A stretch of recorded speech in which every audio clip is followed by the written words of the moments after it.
The Atlantic swells in gray ridges beneath a September sky. A German U-boat surfaces 200 miles off the Carolina coast, its conning tower scarred and listing. White fabric rises slowly from the hatch. One by one, submariners emerge into daylight. Their faces are hollowed by weeks underwater. Oil stains their uniforms. They stand on the tilting deck with hands raised, eyes squinting against a sun they haven't seen in 40 days. An American destroyer cuts through the water toward them. Its hull is clean, freshly painted. Radar arrays rotate atop the superstructure. The Germans watch it approach with a mixture of exhaustion and quiet defiance. Rope ladders unfurl. The U-boat crew climbs aboard the destroyer, leaving behind their vessel to sink. An American sailor hands one prisoner a cigarette. Another offers coffee in a tin cup. From the destroyer's deck, the German captain stares at the horizon. He counts ships, destroyers, escorts, a cruiser in the distance. 12 vessels visible at once. His training never prepared him for this. A young machinist's mate leans toward his crewmate and whispers in German, "Where did they get all these ships?" His friend doesn't answer. He's still counting. 3 months earlier, in a Berlin cinema, these same men watched newsreels. American factories burning, the narrator claimed. Labor strikes crippling production. A divided nation too weak to fight. The propaganda ministry promised them America would collapse under the weight of war. Too soft, too chaotic, too dependent on luxuries they could no longer afford. Now the machinist's mate watches a supply ship steam past, riding low in the water with cargo. Then another. 3 days later, the prisoners stand on a pier in New York Harbor. Behind them, the city rises unscathed. Before them, a train waits with 40 freight cars to carry them inland. In 1939, when Hitler's armies swept across Poland, Germany saw itself as the industrial heart of Europe. The Ruhr Valley produced steel, Krupp built artillery, IG Farben manufactured chemicals that fueled the war machine. Joseph Goebbels filled German cinemas with images of America's weakness. He showed breadlines from the Depression. Race riots, strikes. A nation, he said, built on mongrel blood and corrupted by jazz and decadence. The propaganda insisted that mixed populations could never achieve German efficiency, that democracies were too divided to organize, too individualistic to sacrifice. German workers believed in their supremacy. They had seen their tanks roll through France in 6 weeks. Their factories had armed the fastest conquest in modern history. Each victory reinforced the myth. Poland in weeks, France in months. The Wehrmacht seemed unstoppable, and the factories behind them seemed limitless. December 11, 1941. 4 days after Pearl Harbor, Adolf Hitler stood before the Reichstag and declared war on the United States. He called it an inevitable confrontation with a Jewish-controlled plutocracy. German High Command dismissed the American threat. Admiral Dönitz calculated that U-boats could strangle Atlantic shipping before American industry mobilized. General Jodl gave America 2 years before internal collapse. Only Armaments Minister Albert Speer harbored private doubts. He had studied American industrial capacity before the war. The numbers unsettled him, but Hitler would not listen. The U-boat war began with successes. Operation Drumbeat in early 1942 sent dozens of tankers to the bottom within sight of American beaches.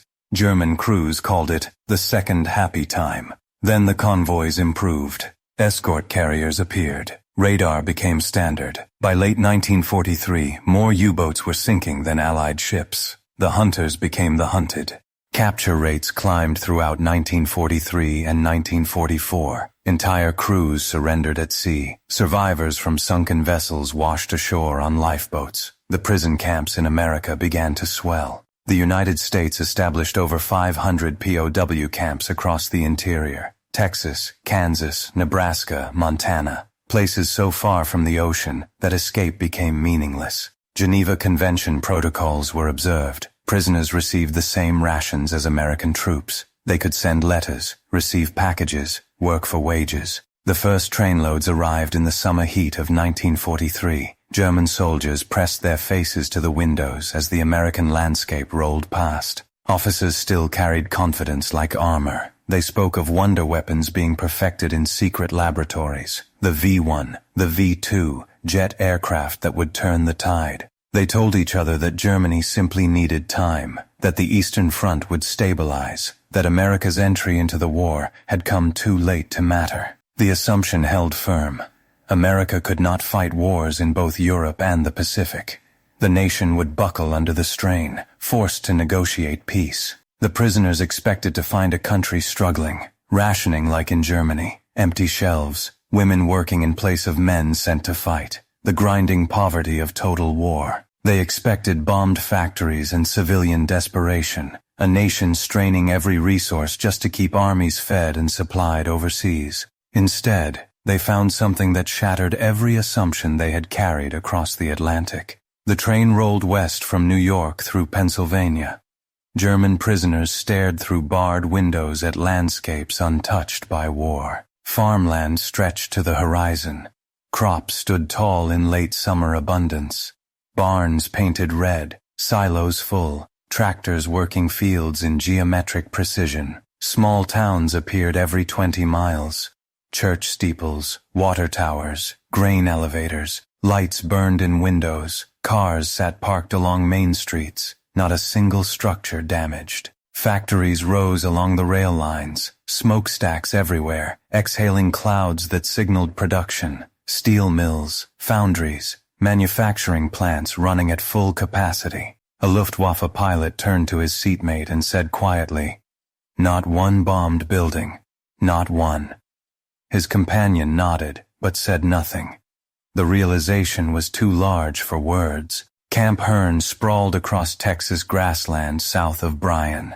Guard towers marked the perimeter. Inside, rows of wooden barracks stood beneath oak trees, freshly painted and orderly. The prisoners filed into their assigned quarters, bunks with mattresses and blankets, showers with hot water, latrines that functioned, a recreation hall with books and instruments. Dinner arrived on tin trays, beef stew with potatoes and carrots, bread with butter, fresh fruit, coffee with sugar, more calories than many had seen in months on the front. The meals came every day, 3 times daily without fail.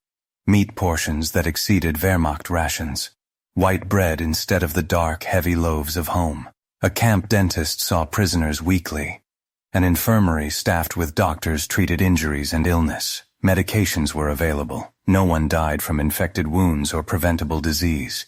The cognitive dissonance began slowly, then accelerated. If America was losing the war, why did its prisoners eat better than its enemies? Letters home were censored, but rumors spread through the barracks like fever. Men whispered about what they'd seen from the train, the abundance, the untouched cities. Work details began in October. Prisoners were assigned to local farms, lumber camps, and canning factories. Armed guards watched, but the labor was voluntary under Geneva rules. On the farms, German POWs encountered American civilians for the first time. Farm families who owned multiple tractors, pickup trucks less than 5 years old, radios in every kitchen. A work crew traveled into a small town for supplies. They passed a grocery store and stared through the windows. Shelves stocked full, no ration cards required, customers buying whatever they wanted. Farm families lived in houses with electricity and plumbing. They owned machinery that would have marked them as wealthy in Bavaria, yet they were considered ordinary, middle class.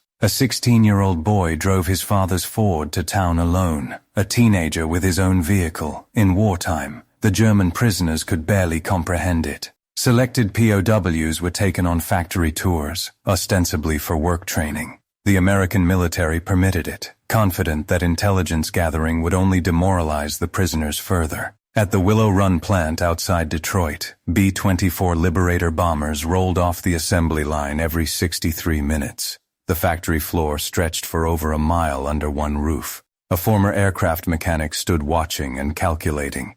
He knew German production figures. Messerschmitt plants built perhaps 20 fighters per week. Here, heavy bombers emerged hourly. Liberty ships launched from American shipyards in an average of 42 days. Some yards achieved construction in under 2 weeks.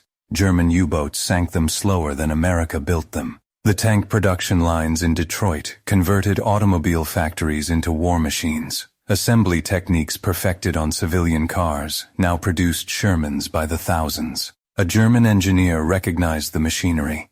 American-made machine tools exported to Germany before the war. He realized with grim irony that Germany had taught America nothing. America had been holding back. Before 1939, American companies sold industrial equipment to German firms. The technology was already a generation ahead. Germany had been catching up, not leading. In the barracks after dark, men argued in low voices. Some refused to believe what they'd seen. Propaganda had been their gospel for years. Faith doesn't die easily. Others clung to the wonder weapons mythology. Secret projects in Peenemünde would change everything. The jet fighters, the rockets, the bombs that could flatten London. But a growing number began to voice the unthinkable. Quietly at first, then with more conviction. The war was already over. Germany had lost before the first soldier landed at Normandy. They hadn't been defeated by cowardice or poor tactics. The Wehrmacht fought with skill and courage, of that they were certain. But courage meant nothing against an industrial base that could wage a two-front war and still feed its prisoners better than Germany fed its troops. The truth settled over them like a weight. They had gone to war against a factory, and the factory had won. June 6, 1944. News of the Normandy invasion reached the camps through official announcements and smuggled radio reports. The numbers were incomprehensible. 5,000 ships. 11,000 aircraft, 150,000 troops in a single day. The prisoners gathered around illicit radios and listened in stunned silence. Reports described the invasion fleet stretching beyond the horizon, supplies flowing across the English Channel in an unbroken stream, fuel, ammunition, food, vehicles, endless. The prisoners in Texas looked around at their own circumstances. No shortages here, no rationing that mattered. If America could supply an invasion and still maintain abundance at home, what chance had Germany ever had? Camp libraries stocked American newspapers. The guards didn't bother restricting them. They wanted the prisoners to read, to understand. Production statistics were published openly, not hidden as military secrets, but announced with pride. In 1944 alone, American factories produced over 96,000 aircraft, fighters, bombers, transports. More planes than Germany had built in the entire war. 17 million tons of merchant shipping launched. The submarines could sink vessels around the clock and never catch up to American construction rates. The numbers climbed beyond comprehension. Thousands of tanks monthly, millions of tons of ammunition, a productive capacity that seemed to have no ceiling. A captured Luftwaffe pilot sat in the mess hall with a pencil and paper. He calculated Germany's monthly aircraft production against American figures. Then he recalculated, certain he'd made an error. "We never had a chance," he said finally, to no one in particular. Not from the beginning. For many prisoners, this moment marked a psychological breaking point. The worldview they'd fought for crumbled under the weight of simple arithmetic. Some retreated further into fantasy. Hitler's secret weapons would still turn the tide. New U-boats that didn't need to surface, bombs that could destroy entire cities. Others faced reality with quiet despair. They wrote letters home that would never mention what they'd learned. How could they explain this to families still believing in victory? A tank commander kept a diary, forbidden but overlooked by guards. In it, he wrote a single sentence that captured what many felt. "We fought bravely and with honor.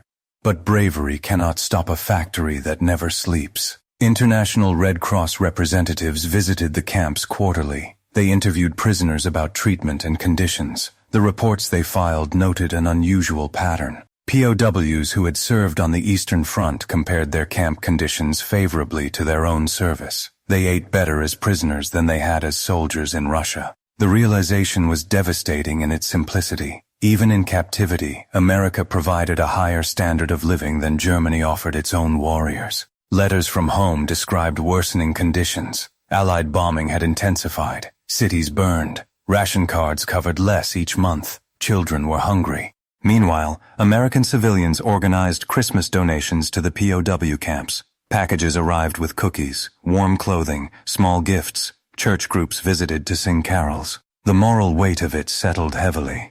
Germany was not losing to a cruel enemy bent on extermination. They were losing to a nation that could afford generosity even toward those who had tried to destroy them. America was waging total war with only a fraction of its capacity, maintaining civilian abundance while supplying armies across 2 oceans. That truth was more demoralizing than any battlefield defeat. Germany had mobilized everything and everyone. America had mobilized and barely noticed. April 30, 1945. Word spread through the camps that Hitler had died in Berlin.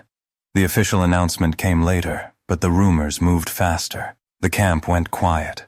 No celebrations, but no mourning either. Just a hollow acknowledgement that the man who had promised them victory was gone. With him went the last vestiges of propaganda's power.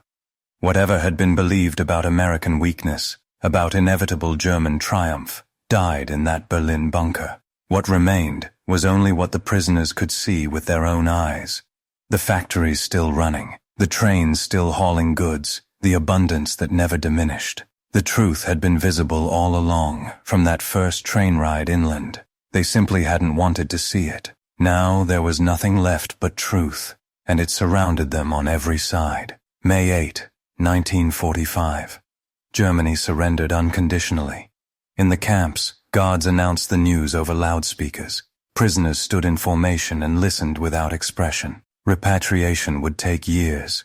The logistics of returning hundreds of thousands of POWs to a devastated Germany required time and planning. Many prisoners quietly admitted they were in no hurry to return. Letters from home described cities in ruins, economies collapsed, families displaced. What was there to return to? Work programs continued. Some prisoners volunteered for labor details, preferring activity to idleness. They worked farms, built roads, harvested timber. Under Geneva Convention rules, they received wages, small amounts, but deposited into accounts they could access upon release. Some prisoners saved money while their families starved. Letters arrived describing conditions in occupied Germany, starvation in the cities, refugees by the millions, infrastructure destroyed. The contrast with their own circumstances became unbearable. Families wrote asking for help. Could the prisoners send food, money, anything? The requests were heartbreaking and impossible to fulfill. The guilt of surviving comfortably while loved ones suffered created a new kind of torment. Some prisoners stopped reading letters from home. A few began inquiring about staying in America permanently. The applications were reviewed case by case. Some were approved. The irony was profound. Prisoners of war seeking to remain in the nation that had defeated them, because that nation offered more hope than the fatherland they had fought for. 1946. Repatriation ships began carrying prisoners back across the Atlantic. The process would continue into 1947. Trains carried them east to embarkation ports. The same journey in reverse, but everything had changed. They traveled with open eyes now. The propaganda had been burned away by exposure to reality. The factories still hummed. The farms still produced. The abundance that had shocked them 2 years earlier continued unabated. At the ports, they saw ships being loaded with supplies for Europe. Food, medicine, building materials. The Marshall Plan was beginning. American aid would rebuild Western Europe. The same industrial capacity that had crushed Germany would now resurrect it from the ashes. Former enemies would be reconstructed with American steel, fed with American grain, powered by American coal. The irony was almost too much to process. The force that destroyed them would now save them. A final lesson in the nature of American power. It was not merely destructive, but generative.